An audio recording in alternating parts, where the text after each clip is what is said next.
You're listening to Trek FM.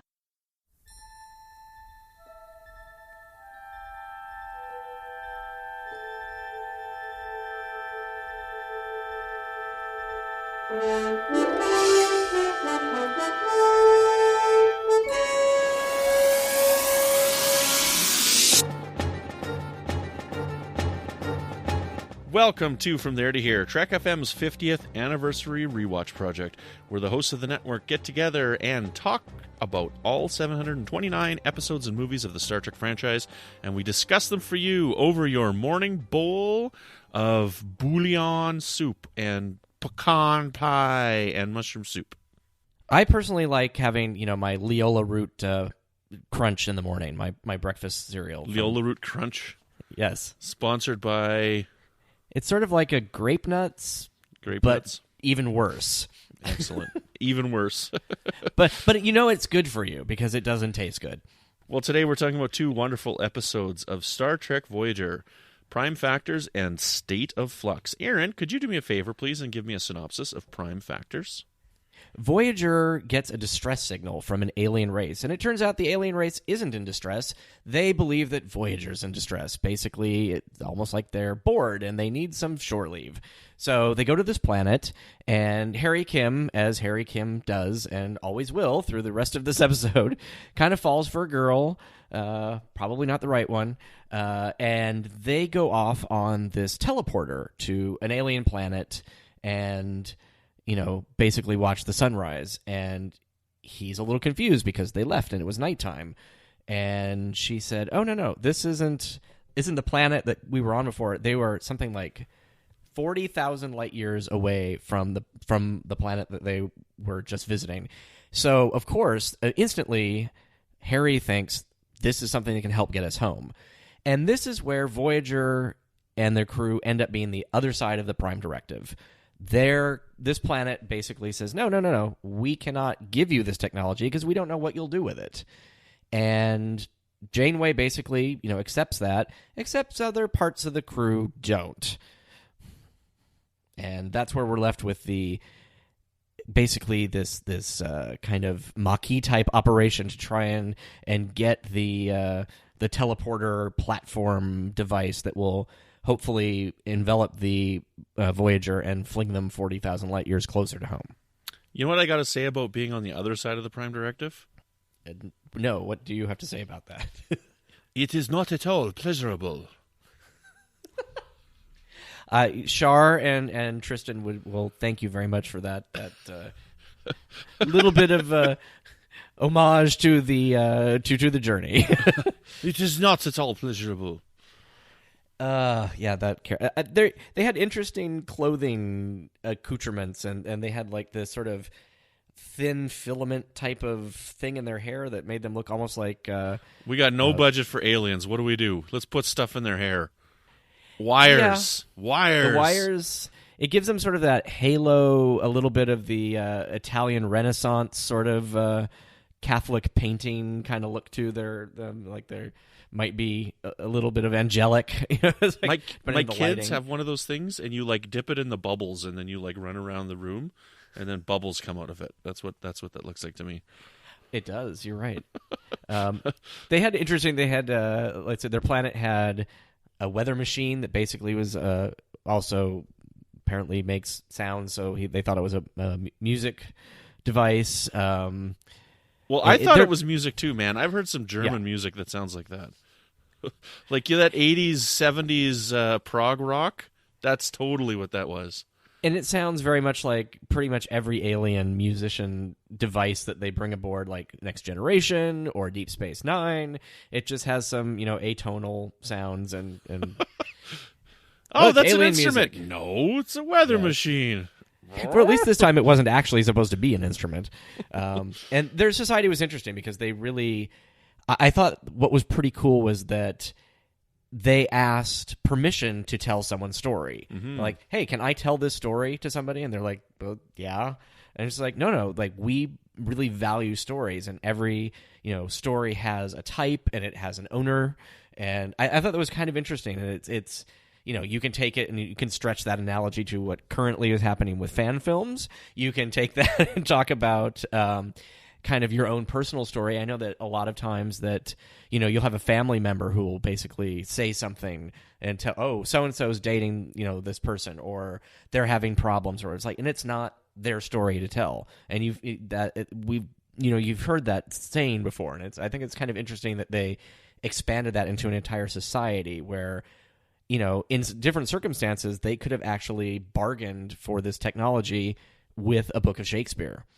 Because that was like, they were talking about all these different, possibly we could barter for this technology using our cultural database.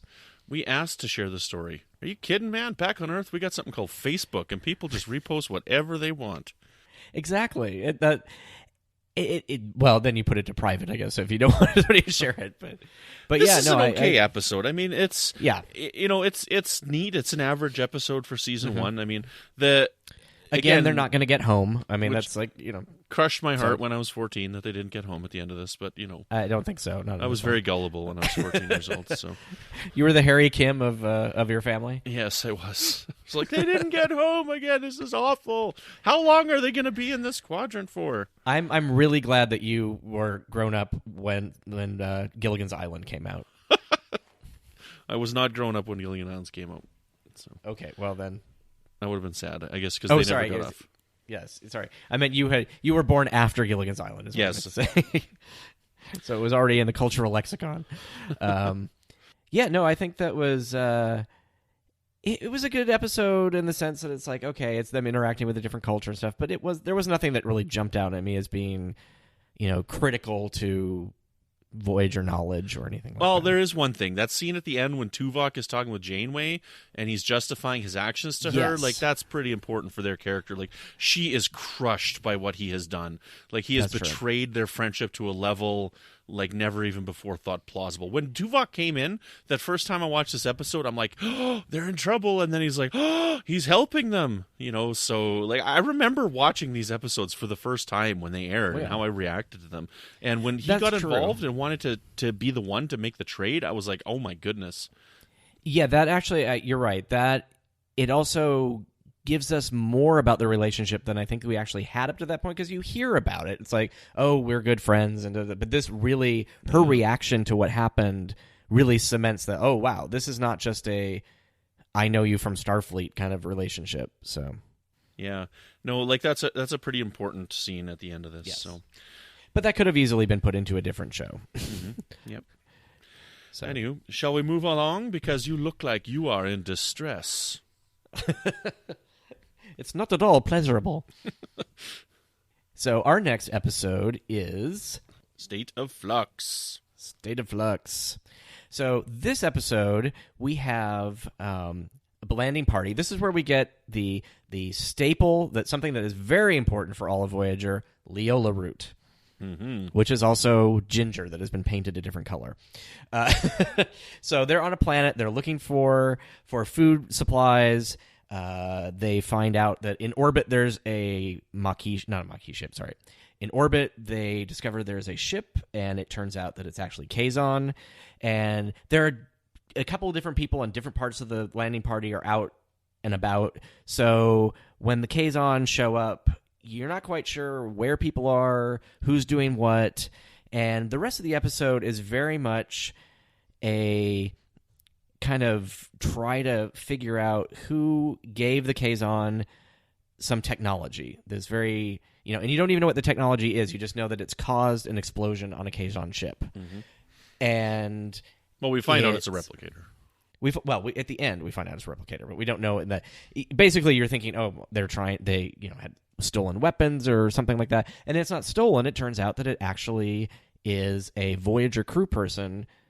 That's the only answer that could have given them this technology, which at that point when the crews have just finally sort of been getting together and merging, you could kind of see it in Janeway's face that that's really depressing, that it was like, oh no, if this is happening this early in the voyage, we're kind of screwed. Yeah. And then you learn all these interesting things about Seska and Carrie and how, they interact. And I called this one, when this first episode first came out, I called it the mushroom soup episode, because there's Seska's in a cave getting mushrooms. She steals then the mushrooms from Neelix, makes mushroom soup, gets in trouble for making the mushroom soup, later mentions, it's like, okay, enough of the mushroom soup. But it sort of shows her character as somebody who is willing to take food out of somebody else's mouth just to do something to, try to sweet talk Chakotay, basically. I like that scene a lot when she's telling him about it, and then, when Neelix calls in and he's all upset, he's like, it was that Seska, wasn't it? But it's neat. And it's funny because up to that point, you see Chakotay like, oh, yeah, that's really funny. I can totally see where this is going. And then he finds out that no, it wasn't like she somehow convinced him to give it to her. She stole it, right. And then he's like horrified. Right, he's very loyal to Janeway right at the beginning. That's like I wrote that down as a note. Like he is completely loyal to his new captain. Or as Shar might say, his new girlfriend, his new captain. So,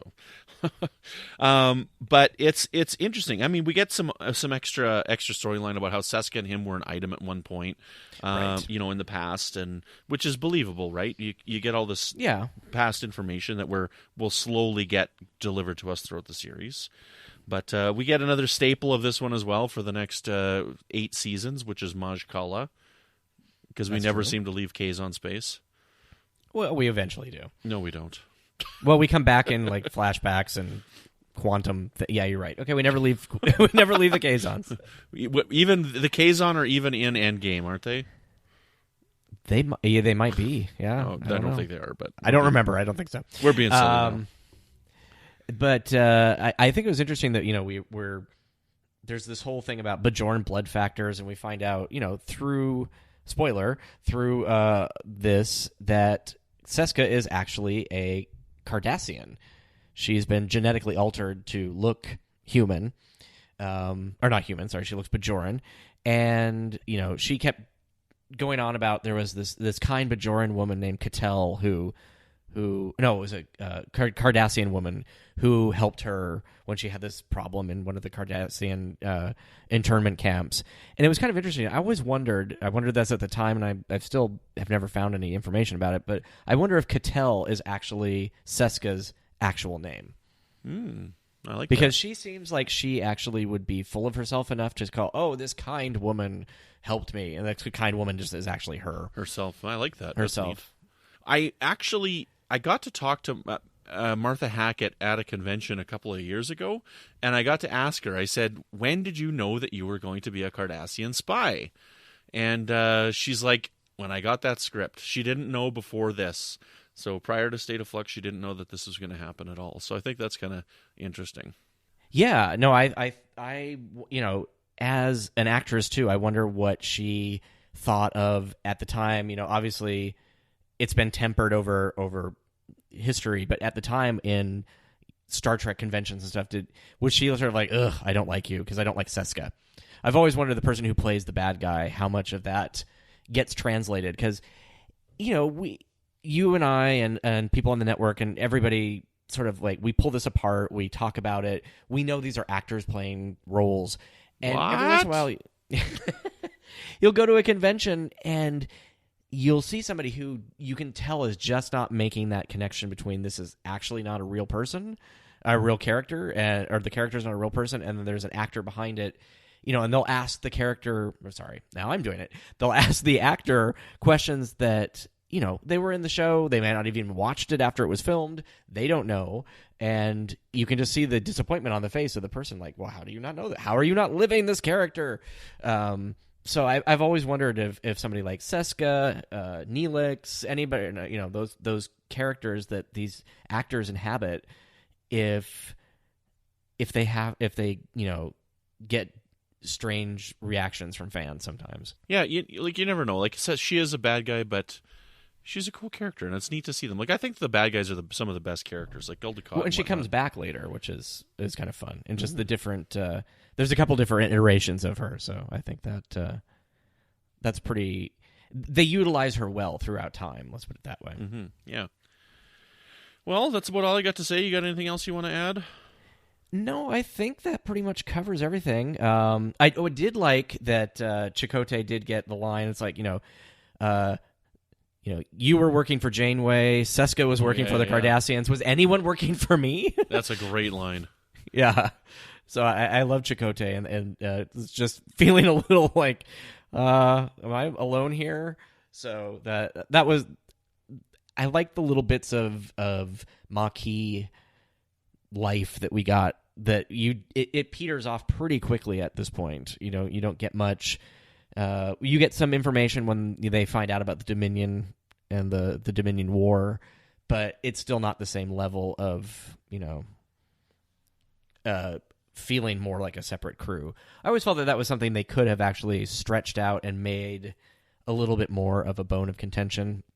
And that might actually been what they were trying to do, but I know that the network was pushing for more of like TNG Part 2. So they I think integrated a lot quicker than they had kind of planned on them. Yeah, I think you're right. But yeah, no, so I enjoyed these episodes. Right on. Well, where can people find you on the network? You can find me as co-host of Saturday Morning Trek, our dedicated Star Trek the Animated Series podcast, and all things Trek in the 1970s. And you can find me on Twitter at GeekFilter, and of course in the Babel Conference, which is our Facebook users group. And you can find me here on the network with new episodes of Melodic Treks, which is all about the music of Star Trek. And you can find me at Brandon-Mutala.